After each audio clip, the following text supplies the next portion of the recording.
Suspended NFL running back Ray Rice stole the spotlight from the NFL's opening weekend when this video of him knocking out his then fiancée, now wife, was released yesterday.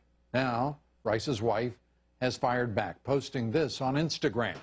Quote, "I woke up this morning feeling like I had a horrible nightmare, feeling like I'm mourning the death of my closest friend. But to have to accept the fact that its reality is a nightmare in itself.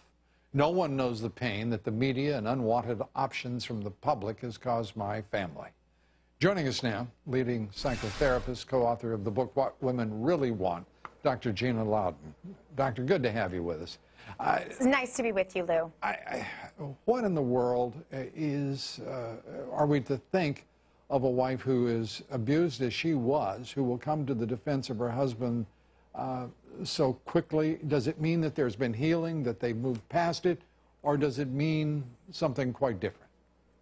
Well, we'd all love to see a happy ending to this story, and perhaps someday, but the statistics, Lou, suggest otherwise. Statistically, he has abused her before, more than likely, and statistically, because we've seen that he has abused her, he is likely to abuse her again. And while I'm not actually a psychotherapist, I'm actually just a behavior expert with a PhD in a psychologically related field, I can tell you that those in my field, in the mental health professions, and those in the criminal justice system, don't have good answers yet, Lou. We want to believe that he can just go get treatment and fix it all.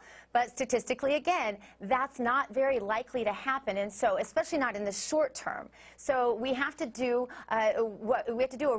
really have a conversation, a look at ourselves in the mirror as a culture and say, what has happened? And I would submit to you, Lou, that a lot of this goes back to this feminist argument that women want to be exactly the same as men. But the problem is you can't have it both ways, Lou. The reality is that 1 in 4 women are likely to be abused in this manner in this country. But the statistics are about the same for men who are abused by women. So I think we need to go back to a day where women were protected by the American culture like they used to be. Well, I'm not sure that I understand. The reality is here that the NFL had laid down a penalty, which was a 2-game suspension. Right. And then passed a new rule and policy in August after that had been handed down, and now has on its fields men who have killed other men, who have I mean, this is an organization that seems at odds with itself right now. And what are people to make of it all? That's a great way to put it, Lou, that the organization is at odds with itself. This is an important conversation that the public is frankly very confused about for the reasons that I mentioned. They don't know, where do you protect women? Because men are afraid to open a woman's car door, for example, anymore. And so then I think we can say, Doctor, that we know one thing very clearly. A man should never strike a woman, period. Absolutely. Absolutely. But that argument has been muddled when women say we're just the same as men.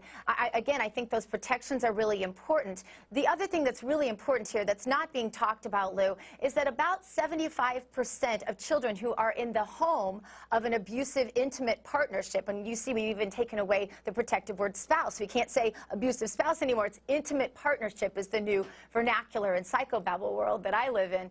But the reality is that about 75% of the children in those homes will also end up being abused, and furthermore, it is the single highest determinant of transference from generation to generation of abuse. So these children will be abused or be abusers in all likelihood. So there's a lot of really sad things happening here. Dr. Gina Loudon, thank you for being with us. We appreciate it. My pleasure.